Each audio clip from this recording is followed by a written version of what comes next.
Сайн байцгаана уу хүүхдүүдээ. За өнөөдрийн хичээлийн сэдэв бол план, аяллийн маршрут, газрын зураг ба масштаб.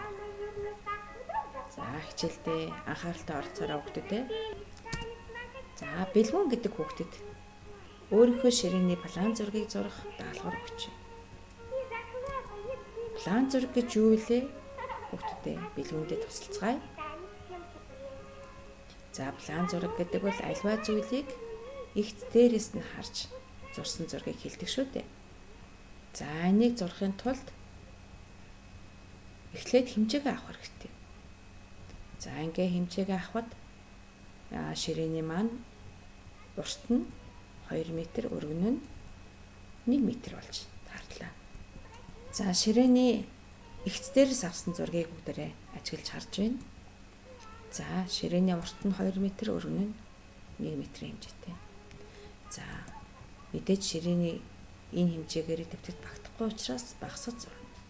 Багасгаж зурхтаа бид нар сантиметр хэмжээсийг ашиглах учраас энэ хоёр хэмжээгээ сантиметрт шилжүүлье. За 1 м бол 100 см хэмжээтэй бол 2 м маань 200 см хэмжээтэй. Тэгвэл ширээний бодит хэмжээ нь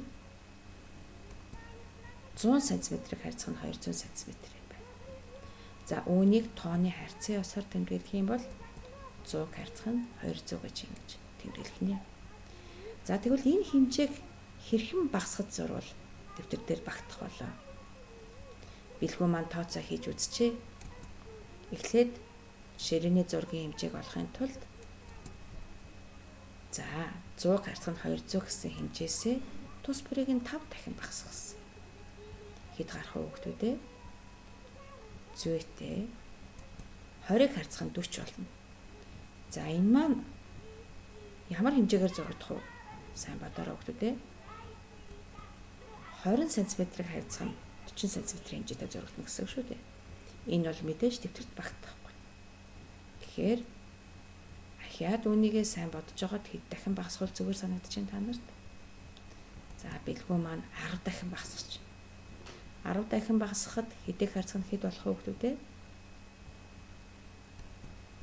За зөвхөн 10-ыг харьцах нь 20.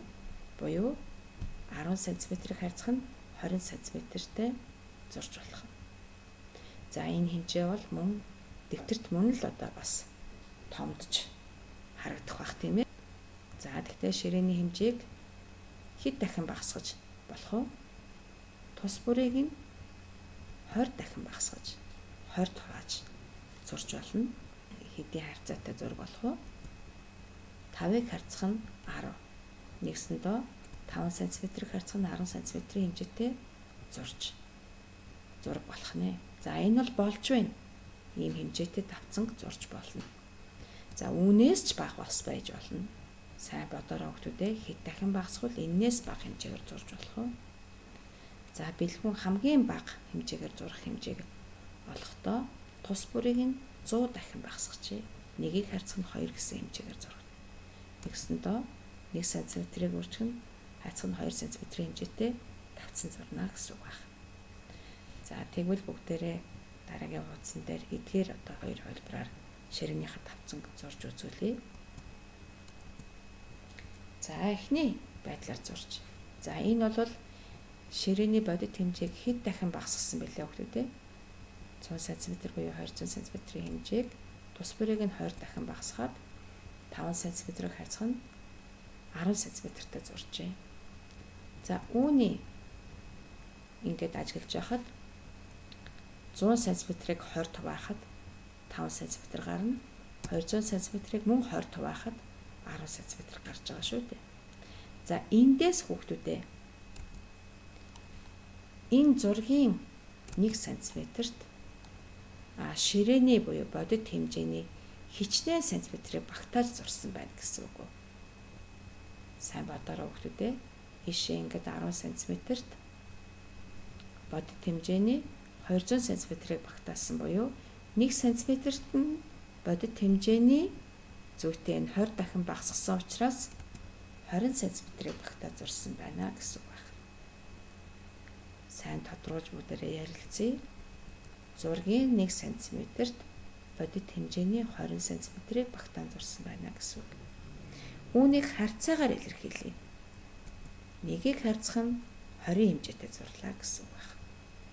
За энэ ингэж багасгаж зурсныг ингэж тэмдэглэсэн тэмдэглэгийг тухайн план зургийн буюу ширээний план зургийн масштаб гэж тэмдэглэх нэ.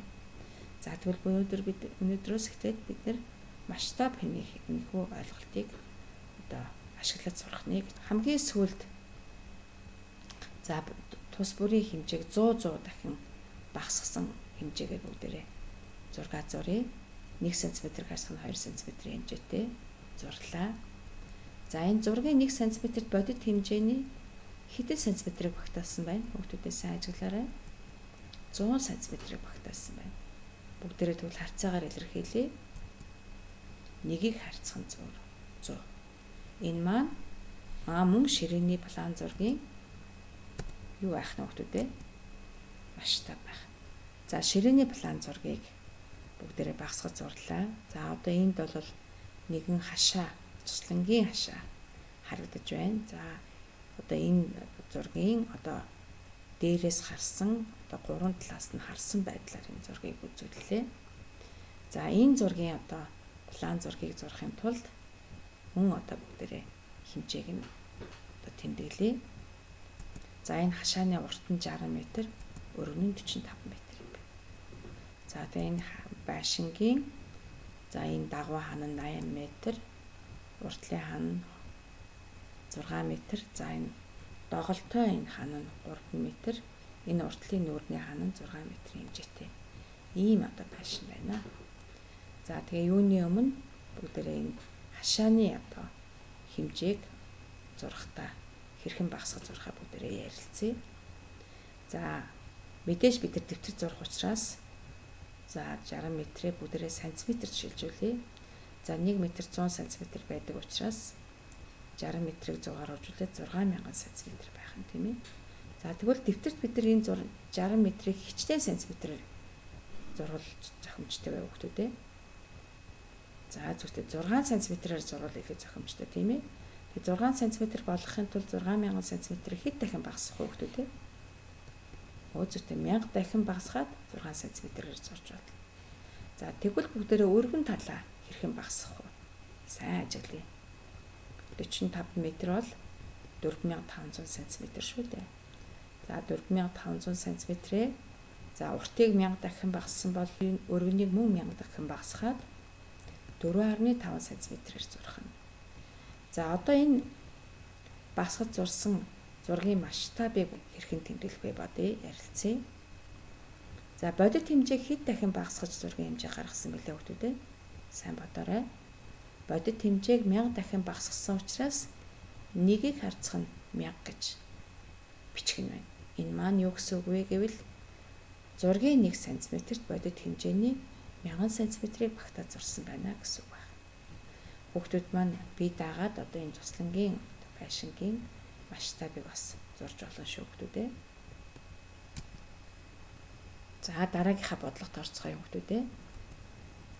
Бэлгүүний гэр бүл зуны амралтаараа Эрдэнэт хотод байдаг ахындаа зочлохоор явжээ. Тэд Улаанбаатараас Дархан хүртэл 220 км, Дарханаас Эрдэнэт хүртэл 180 км аялжээ.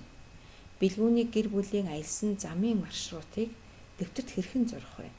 Масштабыг нь тэмдэглээрэй гэсэн байна.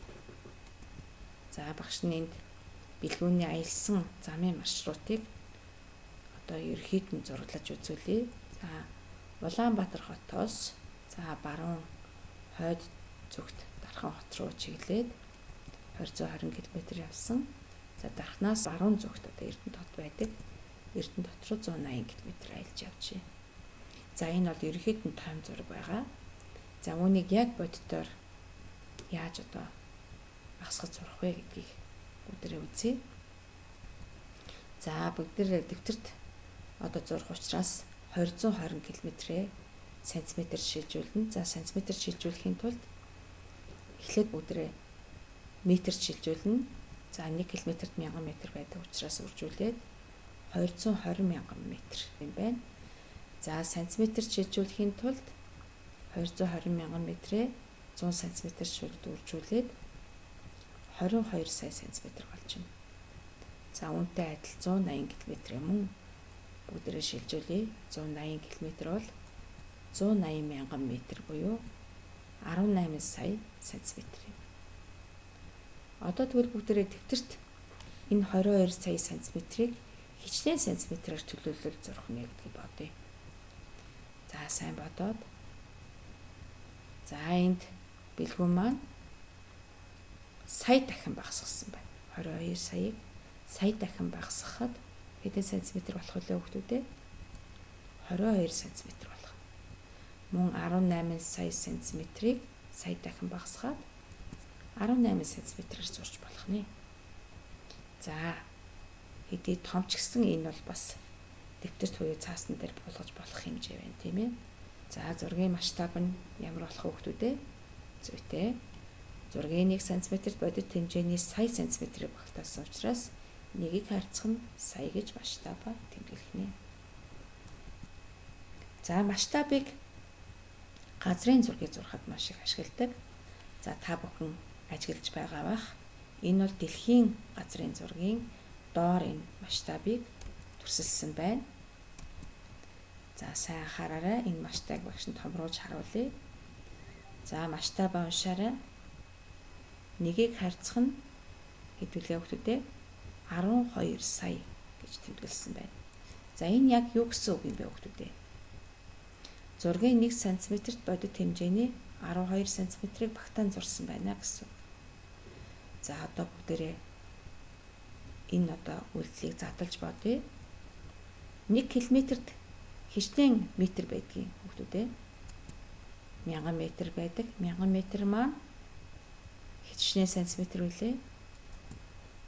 За 100 мянган сантиметр байдаг.